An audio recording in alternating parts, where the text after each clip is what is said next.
You are worse than what you oppose when you celebrate murder as a justifiable end for disagreement over policy.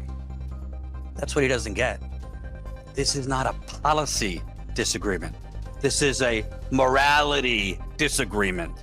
This is an industry that literally has purchased the government and is killing people. Hey, it's Jordan. I am in Flint, Michigan, East Palestine, Ohio, Tumwa, Iowa. Please support the only independent outlet on the ground covering what the corporate media covers up.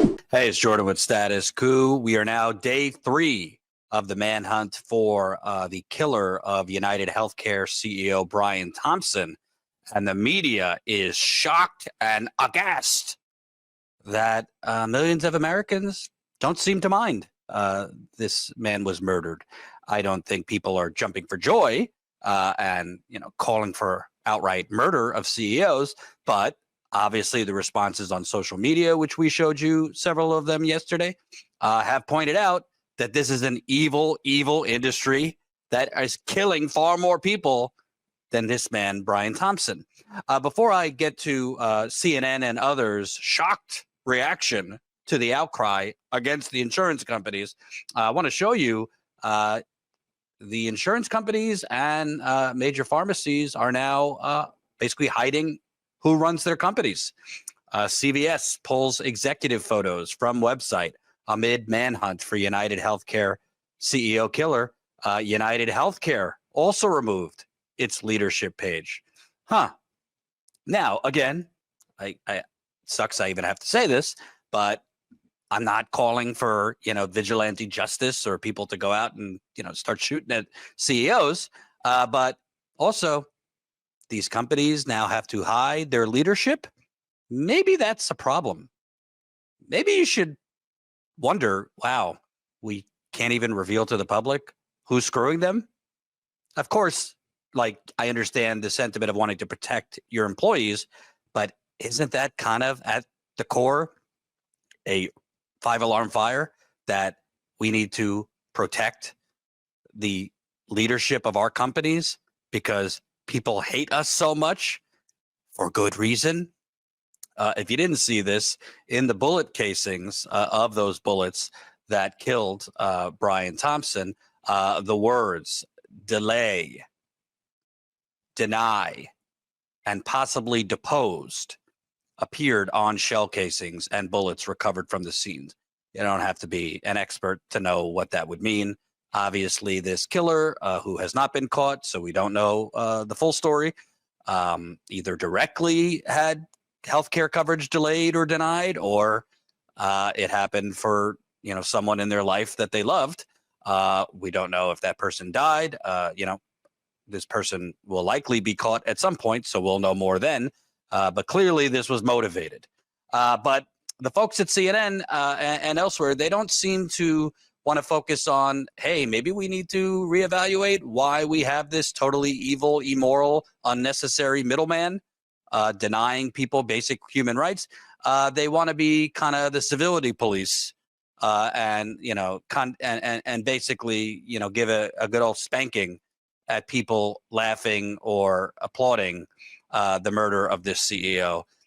Let's take a listen to CNN here. We're going to be clear here about the tragedy that is Mr. Thompson and his family, right? And set that aside. But what we do see in the wake of this is an outpouring of anger around the way people have been treated by these companies. Now, we're again going to be clear. We are not saying that this justifies any sort of violence at all. But this conversation has really exploded.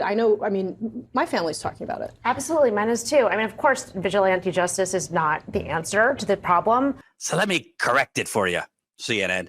The outcry isn't at how people are being treated by these companies. The outcry is that these companies exist in the first place. Sure, the evil, immoral treatment is part of it.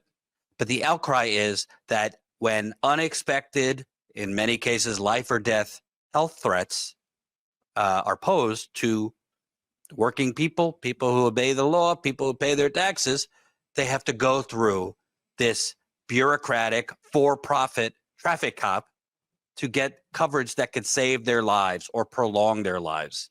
It's not the treatment people are upset about. It's that it exists in the first place.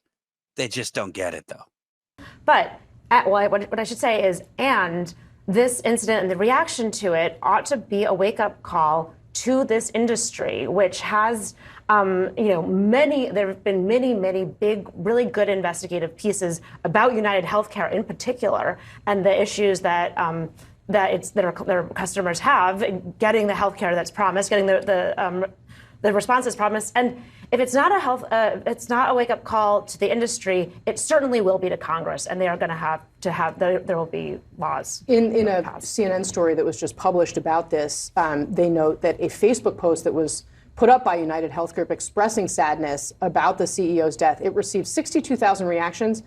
57,000 of them were laughing emojis. I mean, that's sad to think about, but look at this. I mean, and you're right. Most of these healthcare issues are life or death. And I have a sick dad home in Louisiana, and we go to the doctor all the time, and sometimes we get denied for things. And it doesn't feel good, you know? Oh, it doesn't feel good? It makes you sad when you get denied for things?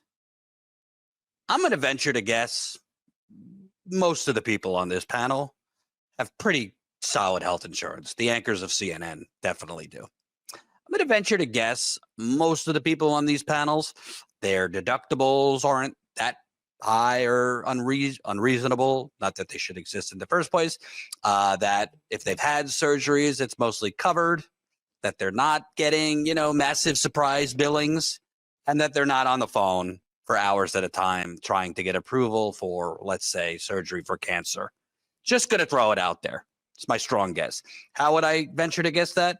I worked at Fox News. I worked at MSNBC. When I worked for both of those companies, the healthcare was fairly good. I don't really recall, massive costs. When I worked at the Young Turks, the healthcare was decent, not as good, but I had one back surgery with TYT's health insurance. Even with insurance, I owed $2,500. Then my second back surgery, when I no longer had TYT surgery, I still had insurance. I ended up owing, I think, $3,000. I still haven't paid it off, both of them combined. So these folks, and, they're putting out, it doesn't feel good when we get denied. That's not the response most working class people have. It's desperation, anger. You literally are an unnecessary gate to living, either for yourself or your loved ones. But if you're comfortable and have the money to pay the out-of-pocket costs when you're denied, yeah, you might feel sad or irritated, but you'll move on because you could afford it. Most people cannot. Let's continue. And so I think people have a personal issue with the way their healthcare has been administered. And I think, to your point, Annie, over the next few weeks, few months, we're going to have a conversation about this. If Congress has to take action, I think they will have to, but we hope that these private companies can come to the table and be a little bit more consistent in the way they administer healthcare. I think that would be helpful. UnitedHealthcare has already been the focal point of ire for Congress because it's vertically integrated. They're buying up doctors' offices. They own the largest PBM, which controls the price of prescription drugs in the country. They're the most aggressive on denying claims. I think UnitedHealthcare will get more scrutiny. And of course, we don't know the motivation yet of this killer. We just know that these two words were found on these bullet casings. But Elliot, this is something, the fewer means you have, the harder it is to fight back against some of this stuff. And it is something that happens, it seems like this is a universal experience for people. And I agree with everything that's been said here. This is exposing a frustration in the public across income levels. I just think, just to state the obvious to some extent, Casey, this is as much about the internet and how the internet has broken us as a people. Most of the people putting those laughing emojis and responses would never look this person's wife in the eye and make those things, no matter what kind of problems they might have. Let's address two things there. One of the fellows said, people have a problem with the way their health insurance is administered. No, the problem isn't with the way it's administered. The problem is that it exists in the first place. Health insurance You shouldn't have to deal with faceless, unnamed bureaucrats on the phone for hours at a time to get approval when you're already paying to have health insurance, when you're already paying deductibles, when you're already paying co-pays, co-insurance, whatever other hidden bills. And then you have to fight. How many horror stories have we heard of people with cancer spending time that they should be resting, fighting with insurance companies for treatment? The problem is not with the administrative state of it all. The problem is with that it exists in the first place, that this isn't just a smooth, seamless process as a right of being a citizen and paying taxes. And sorry to tell that guy at the end, I know a lot of people that would say what they're saying on the internet to this grieving wife's face. You might say, well, that's pretty cringe. You know, it's not the wife's fault that this health insurance company industry exists. And how could you dare laugh in a grieving wife's face? Well, again, I'm not calling for vigilante justice. Most people are not saying, yeah, go shoot the CEOs. But if you have lost a loved one because of people like Brian Thompson, because of evil suits like Brian Thompson and healthcare CEOs, you might have a lot less sympathy for a grieving wife, his grieving wife. You might give her a piece of your mind.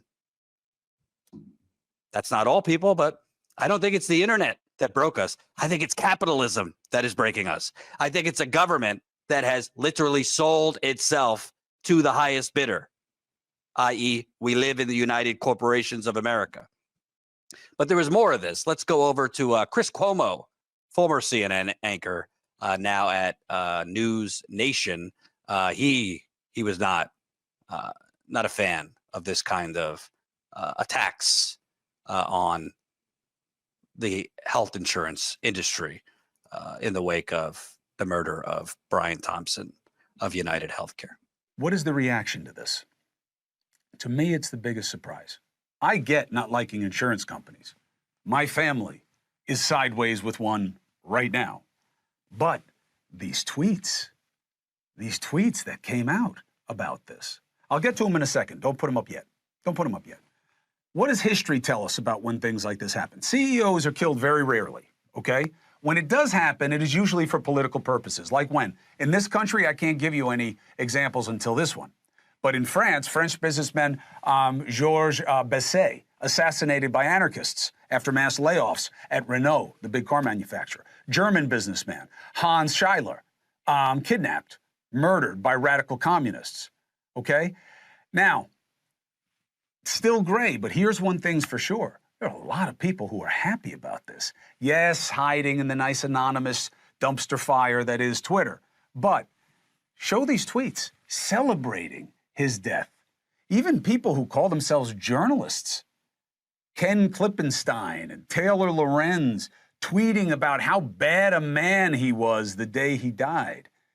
People had similar tweets wishing Trump had been killed as well. All right, well, I guess that's par for the course these days, but don't these people understand? Won't someone in their life, if these are their real names, explain to them? You are worse than what you oppose when you celebrate murder as a justifiable end for disagreement over policy. I mean, what the hell is going wrong here? You see what Chris isn't getting there?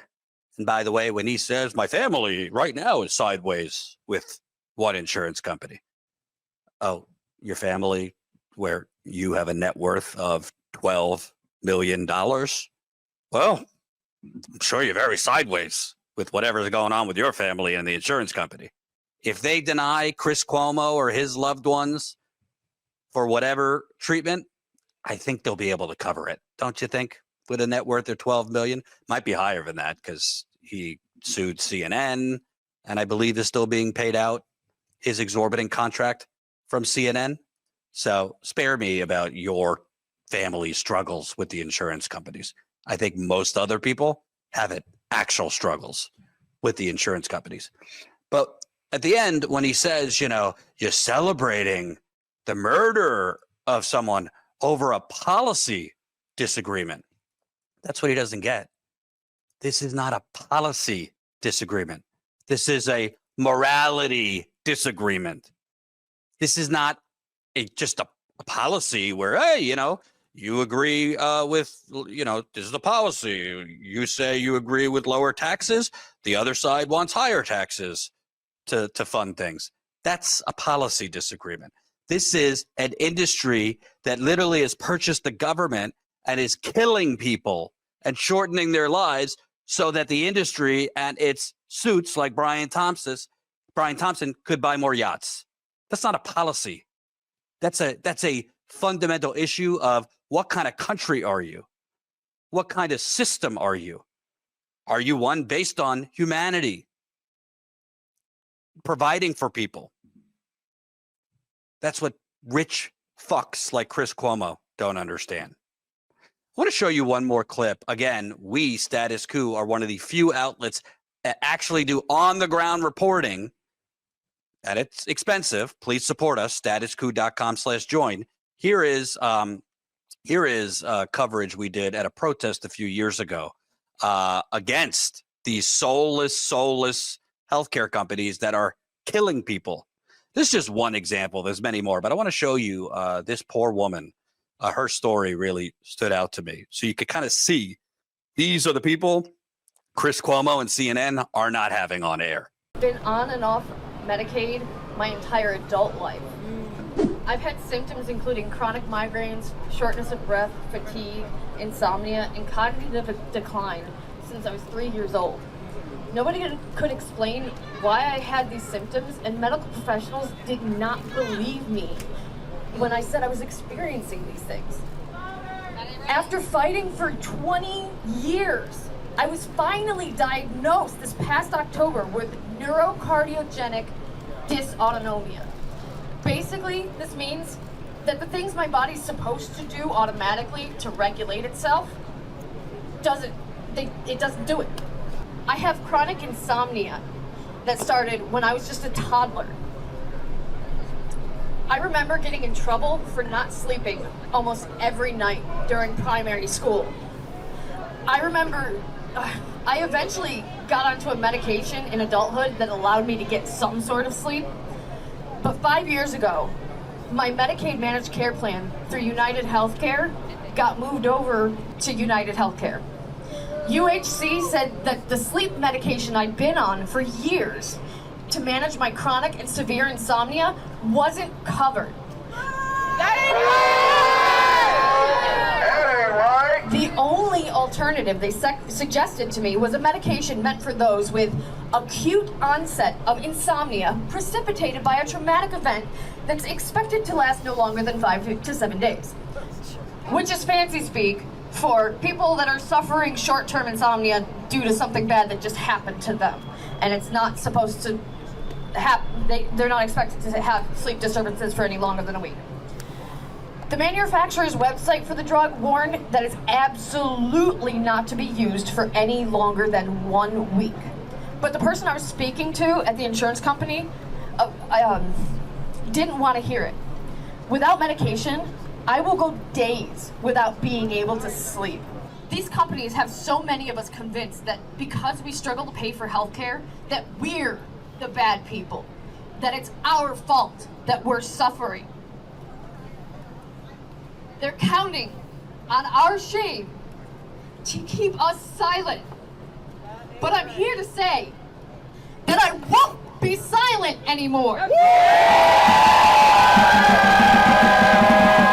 We won't be silent anymore. She was denied coverage for a necessary medication to help her sleep, kind of important to human health, UnitedHealthcare, for which the CEO was just killed. Not directly connected, but you get the point. You know, think about how much better we would be and how much healthier and how much less healthcare we'd actually need if we could take the money we're spending on healthcare. I don't know about you. You could probably, afford a gym membership, with the money you're paying for deductibles, co-pays, insurance, surgeries that everything's not covered? Probably afford to eat healthier. I don't know, organic, whatever, less fast food, take the money that goes to healthcare to eat better. This woman was born through no fault of her own with immunodeficiencies, rare. She had to go through a maze of doctors to even get the right diagnosis. And then when she gets the right diagnosis, the healthcare company says, yeah, we're not going to cover the medication you need to sleep. But you're not going to see her on CNN, will you? Chris Cuomo's not interviewing her. They're just scolding you for expressing genuine glee and joy that this time the insurance company can know what it's like to have injustice and lose someone. I don't think anyone really, there are, but I don't think most people, even you watching, are saying, gun them down, go get your guns. That's not what this is about. I'm not calling for that. We are calling for figuratively gun down the system, figuratively end the system. We don't need these unnecessary middle managers. We don't need people spending so much of their life fighting for basic human rights. People should be able to live and enjoy their families, to get the health care they need. If every other country could do it, so can we. We'll stay on this. Status Coup.